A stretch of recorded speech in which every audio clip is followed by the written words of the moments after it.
Hello বন্ধুরা, নমস্কার। আমার এই চ্যানেলে সবাইকে স্বাগত। কেমন আছেন সবাই? আশা করি ভালো। আমিও ভালোই আছি। আজ নিয়ে এলাম টমেটো। দেখুন, এই যে ফ্রেশ ফ্রেশ টমেটো বাজার থেকে।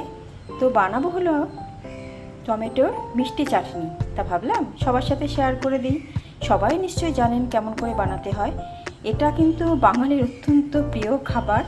যে কোনো খাবারের পরে এই চাটনিটা বা খাবারের সাথে এই চাটনিটা ভরিয়ে ভরিয়ে খেতে কিন্তু দারুণ টেস্টি লাগে। এবং এই যে একবার বানালে না 10-15 দিন যদি ফ্রিজের মধ্যে ভালো করে এয়ারটাইট কন্টেনারের মধ্যে রেখে দেওয়া যায়, খুব ভালো থাকে।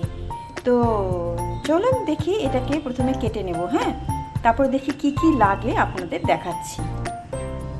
এবার দেখাচ্ছি উপকরণ, মানে কি কি লাগবে। এই হচ্ছে সবার আগে শুকনো লঙ্কা, তেজপাতা, সর্ষে, আপনারা চাইলে পাঁচফোড়নও দিতে পারেন, হলুদ অল্প, একটু নুন স্বাদ মতো, লেবু অবশ্যই লাগবে, যেটা মেনলি লাগবে হচ্ছে চিনি, আর লাস্টে নামাবার পরে এই ভাজা মশলার গুঁড়ো। এর মধ্যে রয়েছে মেথি, শুকনো লঙ্কা, আর হচ্ছে গিয়ে একটু ধনে। এইটাকে আমি ভালো করে রোস্ট করে ভেজে মানে আর কি ইয়ে করে গুঁড়ো করে নিয়েছি। হ্যাঁ, এই কটা জিনিস আমার লাগবে, আর লাগবে জল। ঠিক আছে, এবার তাহলে আমি দেখে নিলাম, আপনারা দেখে নিন কী কী লাগবে।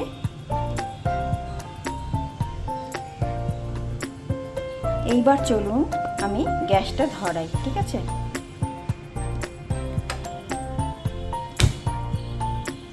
ধরালাম গ্যাসটা। এবারে কড়াইটা একটু শুকনো হলে তার মধ্যে তেল দেবো। আমি বানাবো সর্ষের তেল দিয়ে। যার যেরকম তেল খাওয়ার অভ্যেস সেই তেল দিয়ে বানাবেন, কোনো অসুবিধে নেই। ঠিক আছে, এই যে দেখুন জলটা শুকিয়ে এসছে। এবারে দেবো আমি তেল, ঢালছি সর্ষের তেল। হ্যাঁ, এটা একটু গরম হতে দেই, ততক্ষণে আমি টমেটোটা কেটে নিচ্ছি। এই যে টমেটোটা আমি কেটে নিয়েছি। এখানে রয়েছে হচ্ছে প্রায় 1 কিলো মতন টমেটো। হ্যাঁ, আর জুসি টমেটো হলে খুব ভালো হয়। তো আপনারা ওই জুসি টমেটো নেবার চেষ্টা করবেন, যেগুলো লাল লাল থাকে, বড় বড়, খুব টেস্টি হয় এগুলো, জুস ভরা থাকে, করলেও খুব ভালো হয় চাটনিটা। ঠিক আছে, এবার আমি দেখি কি করি। এবার তেলের মধ্যে আমি অল্প একটু চিনি দেব, যাতে কালারটা ভালো আসে। এই যে ক্যারামেল মতন আর কি, কালারটা খুব ভালো আসে, তো তার জন্য আমি অল্প আগে চিনি দিলাম। এবার আমি আস্তে আস্তে একটা একটা করে ফোড়নে দেব। টমেটোর চাটনি বানাতে বেশি তেল কিন্তু লাগে না, বেশি তেল হলে ভালো হয় না। ঠিক আছে, এটা তো পুরোটাই বাস চিনির ব্যাপার, তো বেশি তেল দিয়ে দরকার নেই। তেজপাতা দুটো দিচ্ছি, শুকনো লঙ্কা দেবো। এবারে দেবো সর্ষে, এবারে দেবো একটুখানি নুন। ঠিক আছে,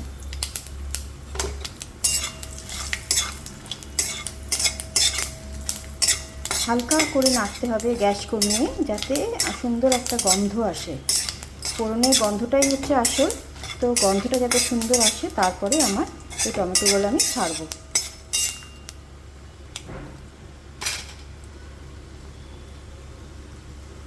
আমার ফোড়ন রেডি, এবার আমি ছাড়বো টমেটোটা।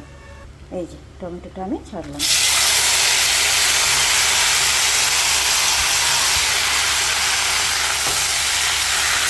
ভালো করে নেড়ে চেড়ে দিতে হবে, যাতে এই ফোড়নের যে মশলাগুলো যেটা, সেগুলো এই সমস্ত টমেটোর মধ্যে মিশে যায়।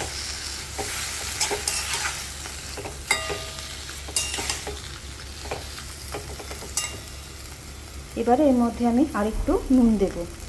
এই যে নুন দিচ্ছি। এবারে আবার একটু নেড়ে চেড়ে দিতে হবে, যাতে নুনগুলো সমস্ত টমেটোর মধ্যে মিশে যায়। হলুদ আমি এখন দেব না, হলুদ দিলে টমেটো সেদ্ধ হতে চায় না, তো তার জন্য আমি যে কোনো সবজি হলুদ আগে দিলে না সেদ্ধ হয় না, তো আমি আগে হলুদ দেব না, হলুদ একটু পরে দেব। তো আমি কি করব, এবারে এটাকে একটু ঢেকে দেব ধিমি আঁচ করে, মানে লো ফ্লেমে ঢেকে দিলাম, আর গ্যাসটা একটু কমিয়ে দিলাম। এই যে মিনিট 5 লাগবে এটা টমেটোগুলো একটু মজতে। টমেটো যে মজে আসবে তখন ঢাকনা খুলে ওটাকে আমার আর একটু ভাজা ভাজা করতে হবে। তো একটু টমেটোটা মুছতে দিই, ঠিক আছে। এবারে খুলি দেখি, এই তো সুন্দর হয়ে গেছে দেখুন, এই তো সুন্দর হয়ে গিয়েছে দেখুন। ঠিক এরকমই থাকবে, পুরো বেশি গলবেও না, আবার খুব দরকাটাও থাকবে না। টমেটোটার মধ্যে খুব রস ভর্তি, আমার তো জল লাগবেই না। জল আমি এই জন্যই নিয়েছিলাম যাতে কোনো কোনো টমেটো দেখবেন দরকচা থাকে, কাটলে পরে যে মানে রস বেরোয় না, জুসি থাকে না, তো তার জন্য আমি জলটা নিয়ে রেখেছিলাম, কিন্তু এই ক্ষেত্রে আমার জল বিলকুল লাগবে না। এবার আমি দেবো হচ্ছে গিয়ে একটু হলুদ, দেবো একটু হলুদ। এবারে নাড়তে থাকবো, একটু হলুদটা যাতে মিশে যায়, কাঁচা গন্ধটা যাতে না থাকে, তো তার জন্য ওটা একটু মিশবো।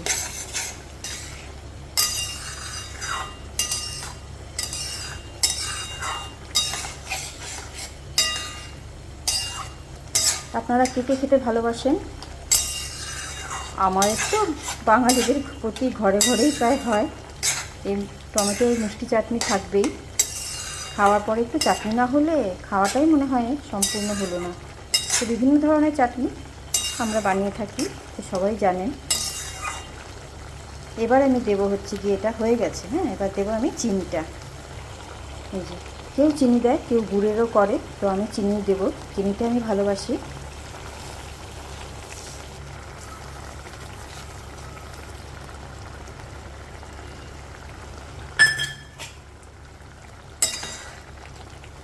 এবার আস্তে আস্তে এটাকে মিশিয়ে দেবো। এবার না এটার কালারটা চেঞ্জ হতে থাকবে, দেখবেন।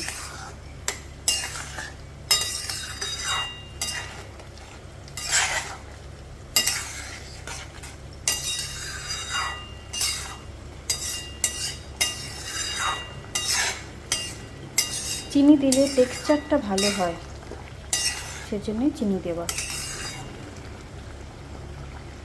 এটা একটু ফুটবে, ফুটতে দেই একটু কিছুক্ষণ। এবারে যে লেবুটা, এই লেবুটাকে আমি রস বানাবো। এই রসটা বানিয়ে রসটা ওর মধ্যে দেব, এবং এমনভাবে দিতে হবে যাতে লেবুর যে দানাগুলো সেগুলো যেন ওর মধ্যে না থাকে, ছেঁকে দিলে ভালো হয়। আর অনেকে তেঁতুলের পাল্প দেয়, তো আমি লেবুই দেব। তেঁতুল ঠিক ভালো লাগে না, তো আমি লেবুটাই দেবো। লেবু দিলে না একটা খুব সুন্দর গন্ধ আসে।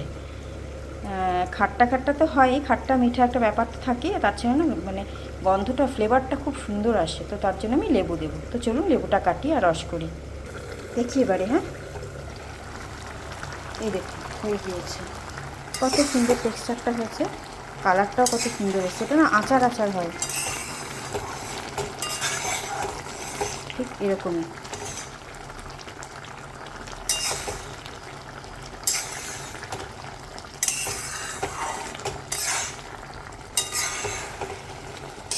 আমি একটু ঘন করছি, কেননা এরপরে আমি আবার দেবো লেবুর রস। তো লেবুর রস দিলে আরেকটু তো পাতলা হয়ে যাবে, লিকুইড হয়ে যাবে, তো সেজন্য আমি একটু ঘন করছি। একটু ভারী ভারী হলে লেবুর রসটা দিলে সুন্দর ধরবে। কালারটা অপূর্ব এসেছে। নুন মিষ্টি আমি দেখে নিয়েছি, একদম ঠিক, নুন মিষ্টি ঝাল সব ঠিক আছে। অনেকে শুকনো লঙ্কার গুঁড়ো দিতে চান, দিতে পারেন, তো আমি দেবো না, কেন কি শুকনো লঙ্কার গুঁড়ো তো হেলদির ব্যাপার নয়, আজকাল ডক্টররাও তো মানা করছেন খেতে, তো আমি দেবো না। আমি যা শুকনো লঙ্কা আমি ফোড়নে দিয়েছি 3-4টে, ওতেই যথেষ্ট। আপনারা চাইলে অবশ্যই দিতে পারেন।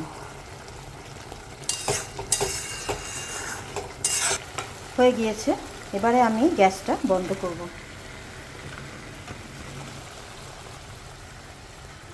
একটু ঠান্ডা হলে আমি লেবুর রসটা দেব।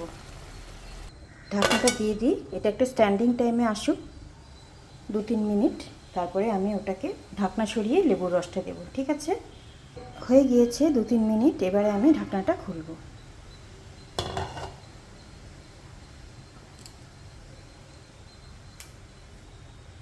এবারে দেব আমি এই লেবুর রসটুকু। আমি আবারও বলছি, কেউ তেঁতুলের পাল্প দিলে অবশ্যই দিতে পারেন, কোনো অসুবিধে নেই। আস্তে করে আমি লেবুর রসটাকে মিশিয়ে দেব।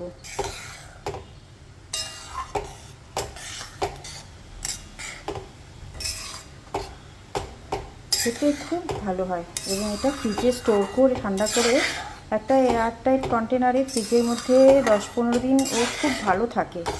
একটু একটু করে খাবারের সাথে, পরোটার সাথে তো ভীষণ ভালো লাগে, খেতে পারবেন।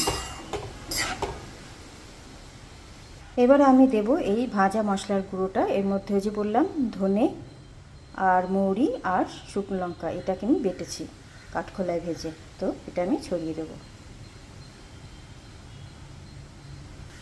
আবার মিশিয়ে দেব।